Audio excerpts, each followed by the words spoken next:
Dear brothers and sisters in Islam, today inshallah we will continue our talk about Jannah, paradise.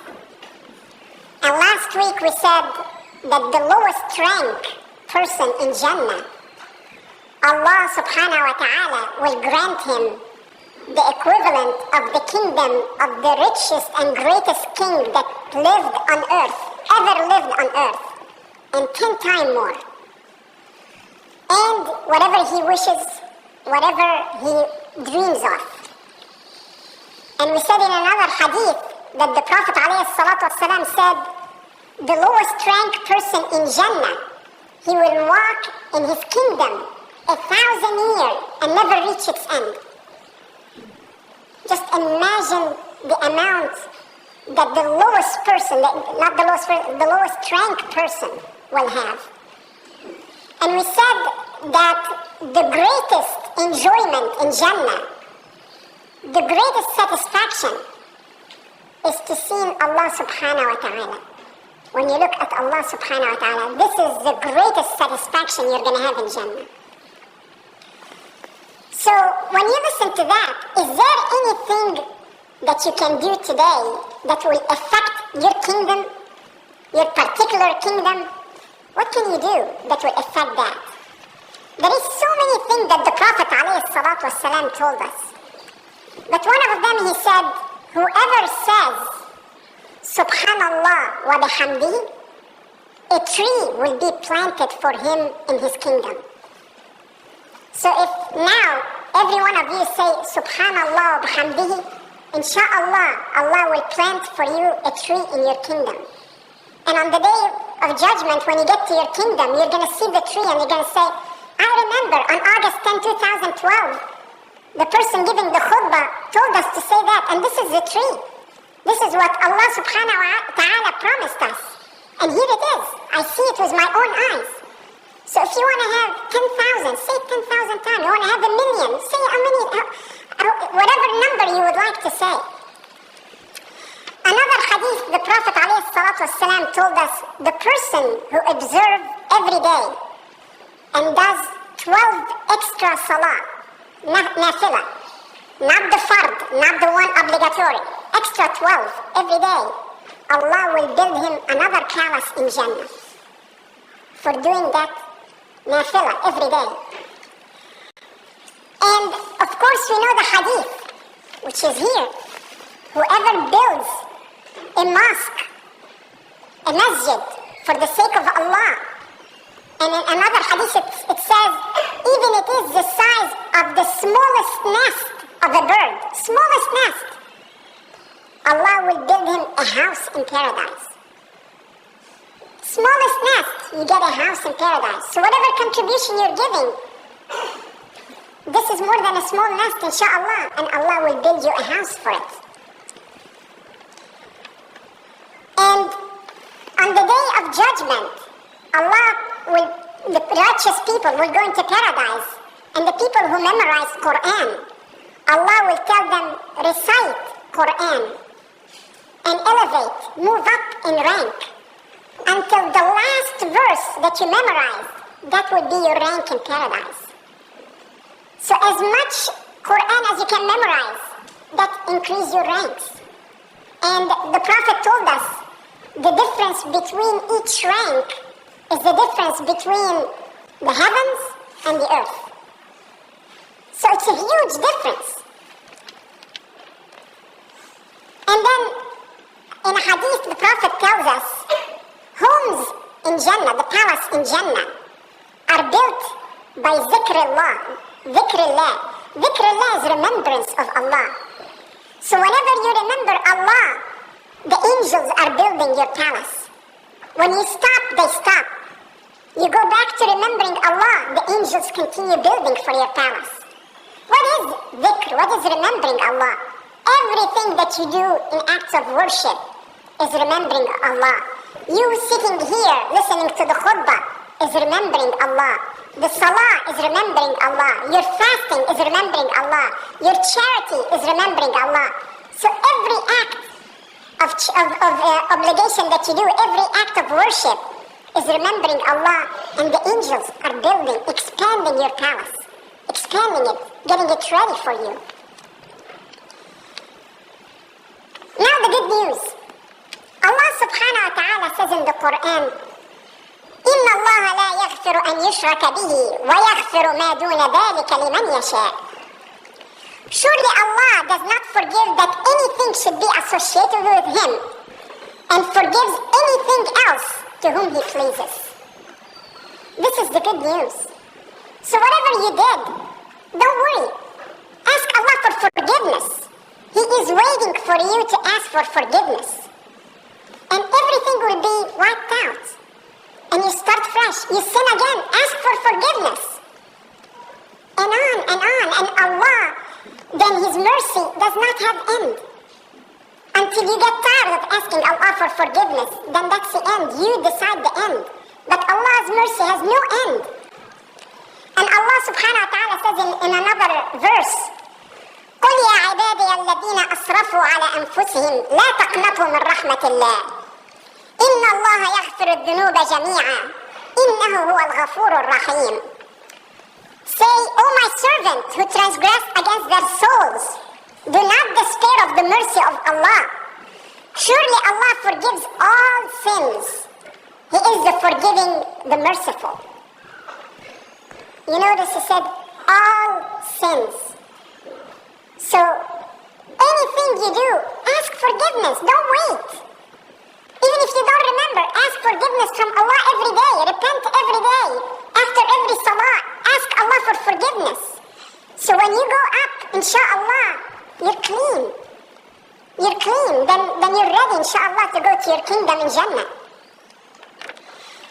And in the hadith, the Prophet ﷺ told us some beautiful news. He said, Allah created mercy, ar-Rahmah. He created mercy. And He divided mercy into 100 parts. And He sent down to earth one part. That one part is what all creatures have kindness and love on each other. The jinn, human being, animals, birds, insects. When you look at a cat and it's licking its kitten, it's all a part of that one part of mercy. And Allah kept the 99 parts of mercy for the day of judgment, so He can forgive us and have mercy on us. So it's great news. There is so many great news that Allah does not want to punish us. He's creating us all kind of reason to forgive us. So His mercy is so huge. It's going to encompass, inshallah, all of us. And in another hadith, the Prophet ﷺ told us more good news. He said the people of paradise are 120 rows. I don't know what are those rows, but there are 120 rows, of which 80 are from this ummah, from the Muslim nation, and the other 40 from all other nations. So alhamdulillah, we're going to be 2/3 of the people of Jannah. 2/3. This is, mashallah. So when you're fasting, remember, you're fasting, so you are going to be a part of the 2/3, inshallah. And Allah subhanahu wa ta'ala said in the Quran, وَلَسَوْفَ يَعْطِيكَ رَبُّكَ فَتَرْضَى. He's talking to his prophet, Muhammad alayhi salatu wassalam. He says, and soon will your Lord give you, so that you shall be well pleased, well satisfied. And the Prophet ﷺ, after this verse was revealed, he said, Allah promised to make me satisfied, and I will not be pleased until there is nobody of my ummah in hellfire. Look at that. So the Prophet is thinking of us. He's thinking, how can I get everyone out of hellfire? And he's going to use the promise of Allah to ask him, oh Allah, you promised to make me satisfied. Get every one of my ummah out of hellfire. On the day of judgment, there is something called a-shafa'ah. A-shafa'ah in English is intercession. What does intercession mean? Intercession means somebody pleading, begging somebody of higher authority for the benefit of somebody else. Like I go and beg, for sake of discussion, the president of the company so he doesn't lay off another employee. So that's what intercession. It's not for my own benefit. It's for somebody else's benefit, and it's for higher authority. So Allah subhanahu wa ta'ala is the source of intercession. Anybody who intercedes on the day of judgment is by the permission of Allah subhanahu wa ta'ala. Shafa'ah is from Allah subhanahu wa ta'ala, and He grants the permission to whoever He chooses. Obviously, our Prophet alayhi salatu wasalam, Allah granted him the intercession. But Allah as well granted intercession to other prophets. And He granted intercession to angels, to martyrs, people who die in battles for Islam, for children of Muslims who passed away before the age of puberty. They are granted intercession. Muslims are granted intercession for one another. Al-Quran will come on the day of judgment and intercede on your behalf. He's going to say, this person used to read me, Allah subhanahu wa ta'ala, please forgive him. Your fasting will intercede on your behalf on the day of judgment. So if all of those have intercession, so what's the difference? What the Prophet alayhi salatu wasalam has that's different? The Prophet intercession is for sins that cannot be forgiven. The major sins. Killing, adultery, things that are major. Nobody other than the Prophet can intercede for that. Let's look at the children, how they're going to intercede for their parents who died in a young age. I personally believe there is nothing more painful in any human being's life than losing a child. I believe in that. But Allah is rewarding those people. So on the day of judgment, the children of Muslims will come to Allah subhanahu wa ta'ala, and He's going to tell them, go enter paradise. So they're going to say to Allah, but what about our fathers and mothers? So Allah subhanahu wa ta'ala, the all-merciful, is going to tell them, go take the hands of your fathers and mothers and enter all together to paradise. Subhanallah. Subhanallah. And then the Prophet alayhi salatu wasalam, his intercession, he gave us in a hadith a detail of what's going to happen, inshaAllah. And he said, on the day of judgment, he's going to ask permission from Allah to get close to Allah. And Allah will grant him permission. And the Prophet ﷺ will get close to Allah and fall in prostration. Sajda. He will be in sajda. And he's going to fall in prostration.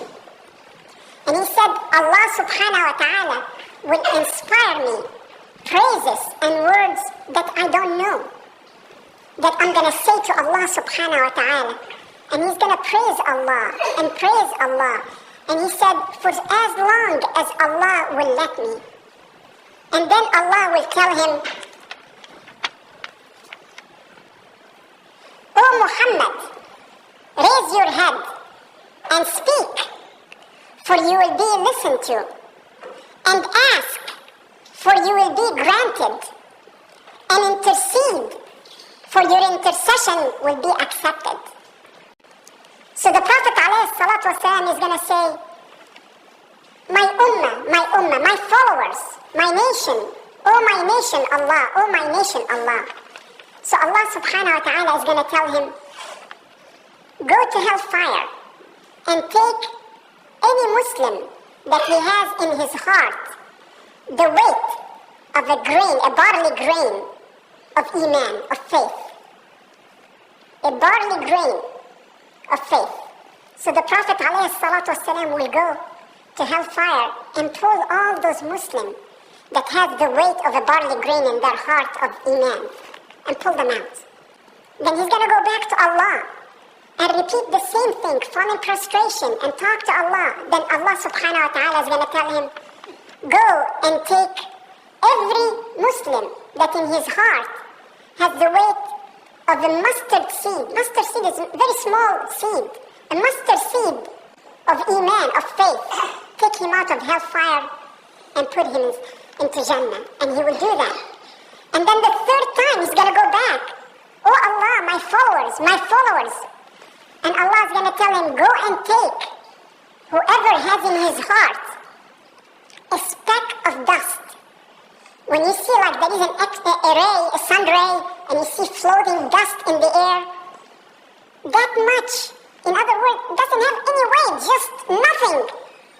If he has that weight of Iman, of faith, take him to Jannah. And he will do that. And then he's going to go back the fourth time. And he's going to ask Allah. And Allah is going to tell Allah, oh Allah, please allow me to take from hellfire anyone who had said, Ashhadu an la ilaha illallah. That's it. Ashhadu an la ilaha illallah. Look at the mercy of Allah. And then Allah is going to say, by my power and my majesty, and my supremacy and my greatness, I will take out of the hellfire who said, Ashhadu an la ilaha illallah. So anybody who said Ashhadu an la ilaha illallah will be taken out to paradise, inshallah. I'm sure somebody is going to be asking, if we're all going to Jannah, so why are we going through fasting and all the difficulties and all the things that are hard? We're going to Jannah anyway, so what's the big deal? The answer is two reasons. The first reason is in a hadith. The Prophet ﷺ told us. He said on the day of judgment, Allah will bring a person. The person who had the most enjoyable life in this world. He didn't stop from anything haram, any pleasure he did. Nothing stopped him. Everything, every haram he did to enjoy himself and to be satisfied. And then that person will be taken and dipped into hellfire, in and out, dipped in hellfire. And then he's going to be asked, O son of Adam, did you have any happiness in life? After that dip, he's going to say, Wallahi, I never had any happiness. Just one dip was not equivalent to what he had. And then they're going to take another person who had the most miserable life. Difficulty after difficulty, disaster after disaster, the most difficult life. And he's going to be dipped in paradise, in and out. And he's going to be asked, O son of Adam, did you have any difficulty in your life? And he's going to say, Wallahi, I never had any difficulty. All of that enjoyment for that 60 years, 80 years, that's nothing. I never had any miserable life. So one of the reasons we have to do all the good things, the good deeds, is, you remember we said the Prophet ﷺ will go to hellfire and get you out. How long do you want to be in hellfire? A day? Look at one dip, what it did. A month? A year? A million years? That's the whole idea. That's why we're doing the good deeds. We're doing the fasting, the salah, the zakah, everything. We're following whatever Allah's rules are. Because we can't even stand a dip. So that's one reason. The second reason, if you are one of the righteous people that fear Allah and do everything right, then you're doing all of that to increase your rank in Jannah. Because you're going to move up. The more good deeds you do, the more you're moving up. May Allah make us all among the people of Jannah in this month of Ramadan. Am I saying that to focus on Jannah, you should forget this life?